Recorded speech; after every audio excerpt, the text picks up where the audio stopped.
Welcome to കുഞ്ഞി അടുക്കള.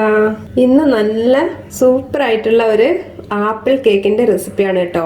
Apple ഗോതമ്പ് കേക്ക്, മൈദയും മുട്ടയും ഒന്നും ചേർക്കാതെ നല്ല സോഫ്റ്റ് ആൻഡ് മോയിസ്റ്റ് ആയിട്ടുള്ള ഒരു കേക്കിന്റെ റെസിപ്പിയാണിത്. അപ്പൊ നല്ല സോഫ്റ്റ് ആണ് കേക്ക് കേട്ടോ. ഇത് നമ്മൾ തൈര് പോലും ചേർത്തിട്ടില്ല, എന്നാൽ കൂടി നല്ല സോഫ്റ്റ് ആയിട്ടുള്ള ഒരു കേക്കാണ്.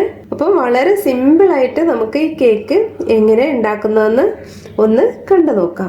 ഈ ഒരു കേക്കിന് വേണ്ടിയിട്ട് ഞാൻ മീഡിയം സൈസിലുള്ള ഒരു ആപ്പിൾ എടുത്തിട്ടുണ്ട്. അപ്പൊ ഞാൻ എടുക്കുന്ന മാവിന്റെ അളവെന്ന് പറയുന്നത് 250 ml ആണ് കേട്ടോ. 250 ml കപ്പിലാണ് നിങ്ങൾ ഗോതമ്പ് പൊടി എടുക്കുന്നതെങ്കിൽ മീഡിയം സൈസിലുള്ള ഒരു ആപ്പിൾ എടുക്കണം. അപ്പൊ ആദ്യം നമ്മൾ ഈ ആപ്പിളിന്റെ തൊലിയെല്ലാം കളഞ്ഞിട്ട് ഒന്ന് ഗ്രേറ്റ് ചെയ്തെടുക്കാം. ഇപ്പൊ ഞാൻ ആപ്പിൾ ഇതേപോലെ ഗ്രേറ്റ് ചെയ്ത് വെച്ചിട്ടുണ്ട്. ഇനി നമുക്ക് കേക്കിന് ആവശ്യത്തിനുള്ള പഞ്ചസാര ഒന്ന് പൊടിച്ചെടുക്കാം. ഇപ്പൊ ഞാൻ 1/2 കപ്പ് പഞ്ചസാര എടുത്ത് വെച്ചിട്ടുണ്ട്. ഇതിലേക്ക് നമുക്ക് ചെറിയൊരു കഷ്ണം പട്ട ഇതേപോലെ ഒന്ന് പൊടിച്ചിട്ട് ഇട്ട് കൊടുത്തിട്ടുണ്ട്. കറുകപ്പട്ടയുടെ പൊടി ഉണ്ടെങ്കിൽ ഒരു 1/2 ടീസ്പൂൺ വരുന്ന മാതിരി ഇതിലേക്ക് ഇട്ട് കൊടുത്താൽ മതി കേട്ടോ. ഇനി നമുക്ക് ഇതെല്ലാം കൂടെ നന്നായിട്ടൊന്ന് പൊടിച്ചെടുത്തിട്ട് വരാം. ഇപ്പൊ അടുത്ത സ്റ്റെപ്പ് എന്ന് പറയുന്നത് നമ്മൾ നേരത്തെ ഗ്രേറ്റ് ചെയ്ത് വെച്ചിരിക്കുന്ന ആപ്പിള് ഇതേപോലെ ഒരു ചൂടായിട്ടുള്ള ഒരു കടായിലേക്ക് ഇട്ട് കൊടുക്കുക. എനിക്കിപ്പം ആ ഒരു ആപ്പിള് ഗ്രേറ്റ് ചെയ്ത് ഇതേപോലെ ഒരു 1/2 കപ്പ് എനിക്ക് കിട്ടിയിട്ടുണ്ട്. അപ്പൊ ഈ ഒരു അളവിന് നിങ്ങൾ എടുക്കുക. ഇത് നമുക്ക് ഈ ചൂടായ പാനിലേക്ക് ഇട്ട് കൊടുക്കാം. ഇതിന്റെ കൂടെ തന്നെ നമുക്ക് പൊടിച്ച പഞ്ചസാരയും കറുകപ്പട്ടയും കൂടെ ഇതിലേക്ക് ചേർത്ത് കൊടുക്കാം. ഇനി ഇത് നന്നായിട്ടൊന്ന് ഇളക്കി കൊടുക്കാം. അപ്പൊ ഈ പഞ്ചസാര നന്നായിട്ട് മെൽറ്റായി വരണം. അതേപോലെ തന്നെ നമ്മുടെ ആപ്പിളും നന്നായിട്ട് വെന്തൊന്ന് സോഫ്റ്റ് ആവണം. ഇത് നന്നായിട്ടൊന്ന് തിളച്ചൊന്ന് കുറുകി വരണം കേട്ടോ. ഒരു ജാമിന്റെ പരുവത്തിൽ ആവണം. അപ്പൊ ആപ്പിളിന്റെ ഈ വെള്ളനനവൊക്കെ ഒന്ന് വറ്റി പഞ്ചസാര നന്നായിട്ട് അലിയണം. ആ രീതിയിൽ നമുക്ക് നന്നായിട്ടൊന്ന് ഇളക്കി കൊടുത്തോണ്ടേയിരിക്കാം. ഒരു മീഡിയം ഫ്ലെയിമിൽ ഇട്ടാൽ മതി കേട്ടോ. ഇതിപ്പോ കറുകപ്പട്ടയുടെ പൊടി കയ്യിലുണ്ടെങ്കിൽ നിങ്ങൾ പഞ്ചസാര പൊടിക്കേണ്ട ആവശ്യമില്ല. 1/2 കപ്പ് പഞ്ചസാര അങ്ങനെ ഡയറക്റ്റ് ആയിട്ട് ഈ ആപ്പിളിലേക്ക് ഇട്ട് കൊടുത്ത് ഇതേപോലെ ഇളക്കി കൊടുത്താൽ മതി. ചൂടാവുമ്പോൾ അത് പെട്ടെന്ന് തന്നെ അലിഞ്ഞു കിട്ടിക്കോളും.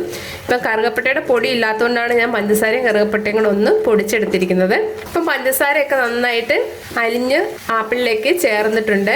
ഈ ഒരു പാകം മതിയാകും. ഇപ്പം ആപ്പിളിന്റെ വെള്ളനനവും വറ്റി ഒരു ജാം മാതിരി ആയിട്ടുണ്ട്. അപ്പം ഈ ഒരു പാകം മതിയാകും. ഇനി നമുക്ക് സ്റ്റവ് ഓഫ് ചെയ്യാം. ഇനി ഇത് നന്നായിട്ട് തണുക്കണം കേട്ടോ. ചൂടോടെ മിക്സ് ചെയ്യരുത്. ഇതൊന്ന് നന്നായിട്ട് തണുത്ത് വരട്ടെ. ഇപ്പൊ നമുക്ക് ബൗളിലേക്ക് നേരത്തെ തയ്യാറാക്കി വെച്ചിരുന്ന ആപ്പിളിന്റെ ആ പഞ്ചസാരയും കൂടെ മിക്സ് ഇതിലേക്ക് ഇട്ട് കൊടുക്കുക. ഈ ഒരു പാകത്തിന് എടുക്കണം. ഒരു ജാം മാതിരി ആവും ഇത് കേട്ടോ. കുറുക്കി വരുമ്പോ എളുപ്പം തന്നെ ആയി കിട്ടും. അതേപോലെ തന്നെ ഈ മിക്സ് നമ്മൾ നല്ല തണുത്തതിന് ശേഷം മാത്രമേ എടുക്കാൻ പാടുള്ളൂ. ഇനി ഇതിലേക്ക് നമുക്ക് ഒരു 1/4 കപ്പ് എണ്ണ ഒഴിച്ചു കൊടുക്കാം. ഇതിപ്പോൾ വെജിറ്റബിൾ ഓയിലാണ് എടുത്തിരിക്കുന്നത്. നിങ്ങൾക്ക് ഇതിന് പകരം അൺസാൾട്ടഡ് ബട്ടർ ചേർത്ത് കൊടുക്കാം. ഇനി ഇതെല്ലാം കൂടെ നന്നായിട്ടൊന്ന് മിക്സ് ചെയ്തെടുക്കാം. ഇപ്പൊ എണ്ണ മേലെയെല്ലാം ഇങ്ങനെ പൊങ്ങിക്കിടക്കാത്ത മാതിരി നന്നായിട്ട് മിക്സ് ചെയ്ത് കൊടുക്കണം. ഇനി നമുക്ക് ഇതിലേക്ക് 1/4 കപ്പ് പാൽ ഒഴിച്ചു കൊടുക്കാം. ഇത് റൂം ടെമ്പറേച്ചറിലുള്ള പാലാണ്. ഫ്രിഡ്ജിൽ നിന്ന് എടുക്കുകയാണെങ്കിൽ ചെറുതായിട്ടൊന്ന് ചൂടാക്കി തണുപ്പിച്ചതിന് ശേഷം ഇതിലേക്ക് ഒഴിച്ചു കൊടുക്കുക. മൊത്തം ഇതിലേക്ക് നമ്മൾ 1/4 കപ്പോളം പാൽ ചേർത്ത് കൊടുക്കുന്നുണ്ട്. അത് വന്നിട്ട് നമുക്ക് കുറേശ്ശെ വേണം ഇതിലേക്ക് ചേർത്ത് കൊടുത്ത് മിക്സ് ചെയ്തെടുക്കാൻ. ഇപ്പം ഞാനൊരു 1/4 കപ്പാണ് എടുത്തിരിക്കുന്നത്. ഇത് നന്നായിട്ട് ഇതിൻ്റെ കൂടെ ഒന്ന് മിക്സ് ചെയ്തെടുക്കുക. ഇപ്പൊ ഇതൊന്ന് മിക്സ് ആയിട്ടുണ്ട്. ഇനി നമുക്കിതിലേക്ക് ഗോതമ്പ് മാവ് ചേർത്ത് കൊടുക്കാം. ഇപ്പൊ ഇതേപോലെ ഒരു അരിപ്പ വെച്ച് അരിച്ച് വേണം ഇതിലേക്ക് ചേർത്ത് കൊടുക്കാൻ. ഇപ്പൊ ഞാൻ ഈ അരിപ്പയിലേക്ക് 1 കപ്പ് ഗോതമ്പ് പൊടി ഇട്ട് കൊടുക്കാണ്. 1 കപ്പ് എന്ന് പറയുമ്പോൾ 250 ml. ഇനി ഇതിലേക്ക് നമുക്ക് 1 ടീസ്പൂൺ ബേക്കിംഗ് പൗഡർ ഇട്ട് കൊടുക്കാം. അതേപോലെ 1/2 ടീസ്പൂൺ ബേക്കിംഗ് സോഡയും ചേർത്ത് കൊടുക്കാം. ഇനി നമുക്കിതിലേക്ക് ഒരു പിഞ്ച് ഉപ്പും കൂടെ ചേർത്ത് കൊടുക്കാം. ഇനി ഇതെല്ലാം കൂടെ ഒന്ന് മിക്സ് ചെയ്ത് കൊടുക്കുക. ഇപ്പൊ ഗോതമ്പ് പൊടി എടുക്കുമ്പോൾ കേട്ടോ ഒരു 2-3 വട്ടം അരിച്ചതിന് ശേഷം വേണം ചേർത്ത് കൊടുക്കാൻ. ഇതിപ്പോ ഞാൻ 2 വട്ടം അരിച്ചെടുത്തതാണ്. അതിനുശേഷം ഇത് 3ാമത്തെ വട്ടമാണ് ഞാൻ അരിച്ചെടുക്കുന്നത്.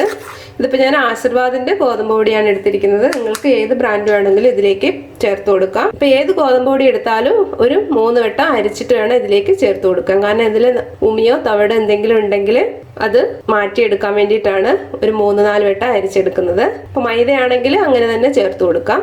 ഇനി നമുക്കിതൊന്ന് അരിച്ചെടുക്കാം. നമുക്കിത് നന്നായിട്ടൊന്ന് മിക്സ് ചെയ്ത് കൊടുക്കാം.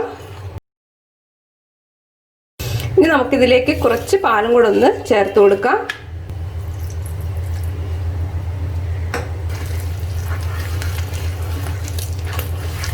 ഇപ്പം മിക്സ് ചെയ്യുമ്പോൾ ഇതേപോലെ ഒരേ ഡയറക്ഷനിൽ മിക്സ് ചെയ്തെടുക്കുക.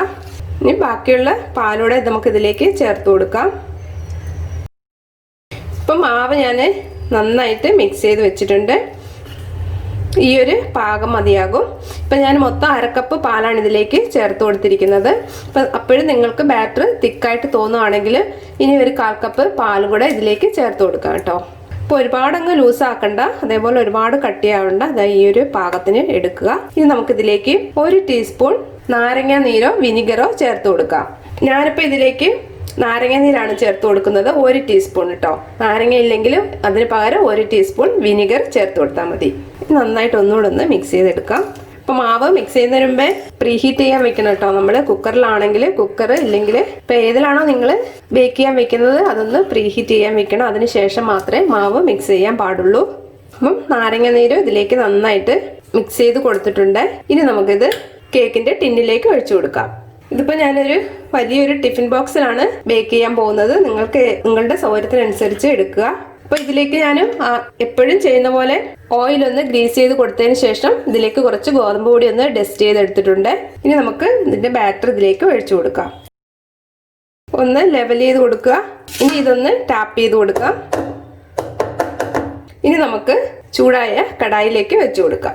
ഇതിപ്പോൾ ഞാൻ കടായിലേക്ക് വെച്ച് കൊടുത്തിട്ടുണ്ട്. ഇപ്പോൾ കടായി ഞാൻ ഡയറക്റ്റായിട്ടാണ് സ്റ്റവിലേക്ക് വെച്ച് കൊടുത്തിരിക്കുന്നത്. ഇപ്പോൾ കടായിക്കകത്ത് ഇതേപോലെ ഞാനൊരു പ്ലേറ്റ് വെച്ചിട്ടുണ്ട്. നിങ്ങൾക്ക് വേണമെങ്കിൽ റിങ് വേണമെങ്കിലും വെച്ച് കൊടുക്കാം. അതിൻ്റെ മുകളിലാണ് നമ്മൾ ഈ ടിഫിൻ ബോക്സ് വെച്ചിരിക്കുന്നത്. ഇനി നമുക്കിത് ഒന്ന് ക്ലോസ് ചെയ്ത് കൊടുക്കാം. ഇതൊരു 45-50 മിനിറ്റ്സ് വരേക്ക് നമുക്കിതൊന്ന് ബേക്ക് ചെയ്തെടുക്കാം, അതും ലോ ഫ്ലെയിമിൽ കേട്ടോ. ഇതേപോലെ ഹോൾസ് ഉണ്ടെങ്കിൽ ഒന്ന് ക്ലോസ് ചെയ്ത് കൊടുക്കുക. അപ്പോൾ ഇതൊന്ന് ബേക്കായി വരട്ടെ. ഇപ്പം നമ്മളുടെ കേക്ക് ബേക്കാവാനായിട്ട് വെച്ചിട്ട് ഒരു 50 മിനിറ്റ്സ് ആയിട്ടുണ്ട്. നമുക്കിതൊന്ന് തുറന്ന് നോക്കാം. അപ്പോൾ നന്നായിട്ട് ബേക്കായി വന്നിട്ടുണ്ട്. നമുക്കിതൊന്ന് കുത്തി നോക്കാം. അപ്പോൾ നന്നായിട്ട് ബേക്കായി വന്നിട്ടുണ്ട്. ഇനി നമുക്ക് സ്റ്റവ് ഓഫ് ചെയ്യാം കേട്ടോ. ഇനി ഇത് നന്നായിട്ട് തണുത്തതിന് ശേഷം നമുക്ക് ഡീമോൾഡ് ചെയ്തെടുക്കാം. അപ്പോൾ നമ്മളുടെ കേക്ക് നന്നായിട്ട് തണുത്തിട്ടുണ്ട്. നമുക്ക് ഡീമോൾഡ് ചെയ്തെടുക്കാം. അപ്പം കത്തിയുടെ സൈഡൊക്കെ ഒന്ന് വിടുവിച്ച് കൊടുക്കുക. അപ്പോൾ പെട്ടെന്ന് തന്നെ നമുക്കിത് എടുക്കാൻ സാധിക്കും. അപ്പോൾ നമ്മളുടെ കേക്ക് ഡീമോൾഡ് ചെയ്തെടുത്തിട്ടുണ്ട്. അപ്പം നല്ല പെർഫെക്റ്റ് ആയിട്ട് തന്നെ നമുക്ക് കിട്ടിയിട്ടുണ്ട്. അപ്പം നല്ല സ്പോഞ്ചായിട്ടുള്ള കേക്കാണ്. അപ്പം വളരെ ഈസി ആയിട്ട് ഉണ്ടാക്കുന്ന ഈ കേക്ക് നിങ്ങളും ഒന്ന് ട്രൈ ചെയ്ത് നോക്കുക. അപ്പോൾ ഈ റെസിപ്പി ഇഷ്ടമായിട്ടുണ്ടെങ്കിൽ ഒന്ന് ലൈക്ക് ചെയ്യാനും സബ്സ്ക്രൈബ് ചെയ്യാനും ഷെയർ ചെയ്യാനും മറക്കല്ലേ. താങ്ക്